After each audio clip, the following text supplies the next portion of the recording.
Welcome to the Bookworm Duo, where we explore a variety of books so you can find your next read. Let's get started. Today we're taking a deep dive into We Burn Daylight, a novel by Bret Anthony Johnston. Have you heard of it? I have. It takes us to Waco, Texas in 1993 during the Branch Davidian siege. Oh, wow. But Johnston cleverly intertwines that real-world event with a fictional coming-of-age story. Yeah, it's not just a historical retelling, is it? No, not at all. Johnston introduces us to Roy and Jaye, both 14 years old and caught in the middle of this tense standoff. Roy's the son of the county sheriff, while Jaye's father, Perry Cullen, is the fictionalized leader of the Branch Davidians. Talk about a complicated family dynamic. I was immediately struck by how Johnston uses multiple perspectives to tell the story, primarily through Roy and Jaye's eyes. Yeah. It's like getting two sides of the same coin. And it's that duality that makes the narrative so powerful. You see, Roy is initially drawn to the ranch because it seems peaceful compared to his own family, which is strained by his brother's absence in the Gulf War. But then there's Jaye, stuck inside the compound, grappling with her own internal conflicts. It creates this incredible tension. You can almost feel the weight of the situation on these teenagers. They're dealing with typical adolescent struggles, but magnified tenfold by this extraordinary circumstance. Exactly. Take Roy, for instance. Yeah. His fascination with lockpicking isn't just a quirky hobby. Right. It becomes a metaphor for his desire to unlock the secrets surrounding the cult and understand the motivations of those involved. He's literally trying to break through barriers. And then you have Jaye, who often wears a gas mask. Oh, yeah. It seems like more than just a physical barrier, right? Absolutely. The gas mask represents her attempt to shield herself from the emotional and physical toxicity of her surroundings. She's the daughter of the cult leader, but you quickly realize she's not a true believer. The gas mask is almost like a visual representation of her internal struggle. So she's trying to protect her true self from being consumed by the cult's influence. Precisely. It highlights her cynicism and sharp wit, which are pretty striking for a 14-year-old. Yeah. She sees through the facade, yet she's trapped, looking for a way out. And her relationship with Roy becomes this lifeline for her. There's a scene where Jaye asks Roy if anyone calls Waco Waco. Oh, really? It's a small moment, but it really reveals her sardonic sense of humor and how she views the absurdity of the situation. That humor is crucial.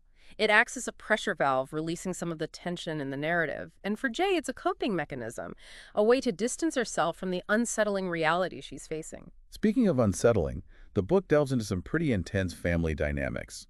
Roy's family is fractured by his brother's absence, while Jaye seeks belonging within the Branch Davidians, but finds herself increasingly disillusioned.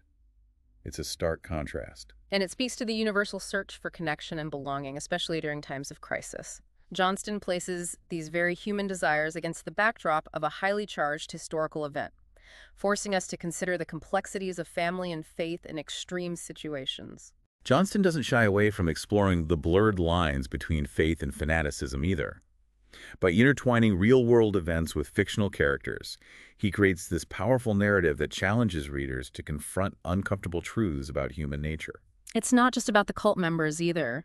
He also examines the flaws and biases of law enforcement and the media, reminding us that even those in positions of authority are susceptible to manipulation and prejudice. Absolutely. There's a scene where Roy discovers a network of tunnels beneath the ranch. Whoa. It's a chilling realization that Perry has been preparing for a confrontation all along, adding another layer to the deception and manipulation at play.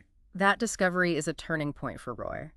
It marks a shift from innocence to a harsher understanding of reality, shattering his naive perception of the Branch Davidians. It's a lot to unpack even in just the first part of the book. The siege itself becomes a sort of ticking time bomb, mirroring the characters' internal struggles and the difficult choices they are forced to make. And that sense of urgency of time running out pervades the entire narrative. It's as if Johnston is suggesting that these characters are living on borrowed time, their lives hanging precariously in the balance. What are your initial thoughts? What intrigues you most about this story and the people caught within it?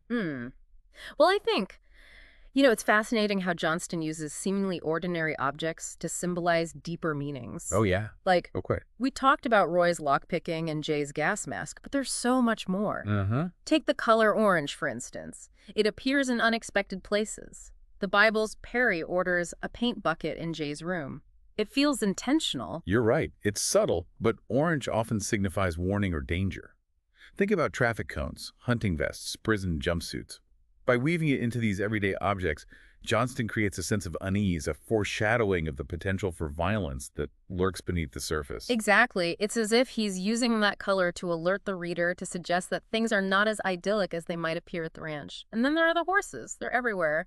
But they represent more than just livestock, wouldn't you say? Absolutely. Yeah. Especially for Jaye's horses embody freedom. Caring for them offers her an escape from the confines of the ranch and the cult's control. But I also can't help but think of the Book of Revelation. Oh, yeah. The white horse, red horse, black horse, and pale horse. The four horsemen of the apocalypse. You picked up on that, too. Johnston even uses a line from Romeo and Juliet as the book's epigraph, "We burn daylight." Why? It feels like a direct allusion to the end times, to this idea that time is running out for these characters. It creates this incredible tension, knowing that the situation at the ranch is a powder keg waiting to explode. Yeah. And that impending doom is reflected in the character's internal struggles, too. Speaking of internal struggles, I was struck by how Johnston portrays Perry, the cult leader. Yeah. He's charismatic and persuasive, but undeniably manipulative. Yet we also get glimpses of his backstory, his troubled relationship with his father, his failed attempts to reconnect with his mother, who abandoned him. Right. It doesn't excuse his actions, but it adds a layer of complexity to his character. It's almost as if he's trying to recreate that lost family connection through the Branch Davidians, building this surrogate family that ultimately morphs into a cult. He even refers to his followers as vessels, implying that they are empty, waiting to be filled with his beliefs and his vision. It makes you question what drives people to follow someone like Perry, what makes them susceptible to this kind of manipulation. That's where Johnston's exploration of faith and fanaticism becomes so compelling. He doesn't offer easy answers, but he suggests that people are drawn to these groups for various reasons. A need for belonging, a search for meaning, a desperate desire for something to believe in. And for some, like Jaye's mother Constance, there's a twisted sense of empowerment in surrendering to Perry's authority. It's a chilling reminder of how deeply these ideologies can take root. It's interesting how Johnston contrasts those who are drawn to Perry's message with those who resist it. Right. Like Virgil Perry's right-hand man, who genuinely seems to believe, but then his actions toward his own daughter Charity are truly disturbing. Virgil's devotion to Perry seems to supersede his paternal instincts. It's as if Charity becomes a pawn, a sacrifice he's willing to make for the greater good of the cult. It's a stark reminder that blind faith can lead to horrific consequences. And Johnston doesn't shy away from depicting the abuse and exploitation that can occur within these types of groups. The book really forces you to confront the human cost of these ideologies, the damage they inflict on individuals and families. The climax of the book, the raid on the Branch Davidian compound, is particularly intense. Johnston interweaves real-world details with his fictional narrative, creating a gripping and heartbreaking account of that chaotic day. And he does so by presenting multiple perspectives. We see the fear and desperation of those trapped inside the compound, the confusion and at times recklessness of law enforcement. It's a stark reminder that even in a situation like this, there are no clear-cut heroes or villains. There's a moment early in the raid that struck me. Authorities are using a loudspeaker, demanding Perry's surrender, but they make a crucial mistake. They use his full legal name, Perry Norman Cullen. It's a seemingly small detail, but it speaks volumes. It highlights the disconnect between the authorities and the people they're dealing with. They assume they understand Perry and his followers, but that one slip-up reveals their miscalculation. They underestimate Perry's cunning and the depth of his followers' devotion. And then there's Roy, watching the raid unfold on television, knowing that Jaye is inside. You can practically feel his helplessness and desperation as he tries to reach her. He can't just sit back and watch. He has to do something. That's when he makes that risky decision to use the grenade Jaye gave him to convince Sammy, the deputy, to drive him to the ranch. It's a reckless move fueled by fear and love, and it sets off a chain of events with devastating consequences. Meanwhile, back at the ranch, the siege is taking its toll. Food and water are scarce, the electricity is cut off, and the constant fear and tension are wearing everyone down. And we see how differently people react to this pressure. Jaye becomes even more determined to escape, while others, like Charity, seem to retreat further into Perry's twisted reality. Constance, Jaye's mother, is shot during the raid, but even that doesn't shake her faith in Perry. It's as if she welcomes her suffering as confirmation of her beliefs. It's a chilling example of how these ideologies can warp people's perceptions of reality. But even amidst the chaos and violence, there are glimmers of hope. Jay's relationship with Cain and Sunny's son, for example. She becomes a protector, a source of comfort for him in this terrifying situation. It's a testament to the enduring power of human connection, even in the darkest of circumstances. We've talked a lot about the events leading up to the raid, but I'm curious what struck you most about how Johnston actually depicts the raid itself. It must have been terrifying for everyone involved. Well, what struck me was how Johnston uses time. He jumps back and forth between the past and the present, just like our own memories might fragment under intense pressure. One minute we're seeing Roy and Jay's relationship blossom before the siege. The next, we're thrown back into the chaos and uncertainty of the standoff. It's true, and that fragmented timeline keeps you guessing. Take the tunnels, for example. We know they're there, but their full purpose isn't revealed until much later in the story. Yeah, it's like Johnston is turning us into detectives alongside Roy. We're piecing together the clues, trying to unravel Perry's endgame, just like the authorities are. But perhaps one of the most thought-provoking aspects of the book is that there are no easy answers, no clean-cut heroes or villains. It mirrors the complexities of real life, doesn't it? Things are rarely black and white. Yeah.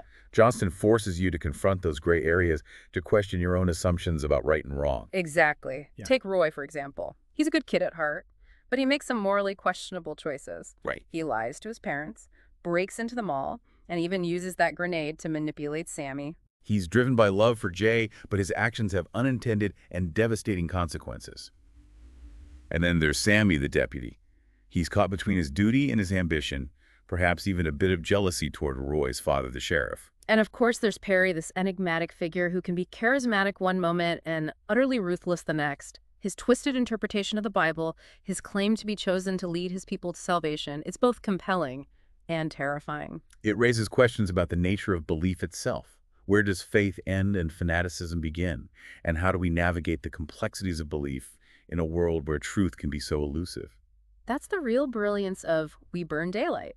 It doesn't offer easy answers or preachy pronouncements. Instead, it challenges us to grapple with these questions ourselves, to look beyond the surface, to consider the motivations and vulnerabilities of even the most flawed characters. It's a reminder that blindly following anyone, regardless of their authority or charisma, can lead to disastrous outcomes. Exactly. We need to think critically to question what we're told to engage with different perspectives. The book's ending, without giving anything away, really resonated with me. Despite the tragedy and loss, it offers a glimmer of hope, a testament to the resilience of the human spirit. It's a message that transcends the specific events of the story, a reminder that even in the darkest of times, love and compassion can endure. We Burn Daylight is a beautifully written, deeply thought-provoking novel. It will stay with you long after you finish reading it. We highly recommend it to anyone looking for a reading experience that will challenge and move them. So if you're seeking your next great read, consider taking a journey to Waco, Texas in 1993. Explore the complexities of faith, fanaticism, and the human heart in Bret Anthony Johnston's We Burn Daylight. Thanks for joining us. Subscribe for more bookish adventures and hit that like button if you enjoyed the ride. Don't forget to share the knowledge and spread the word.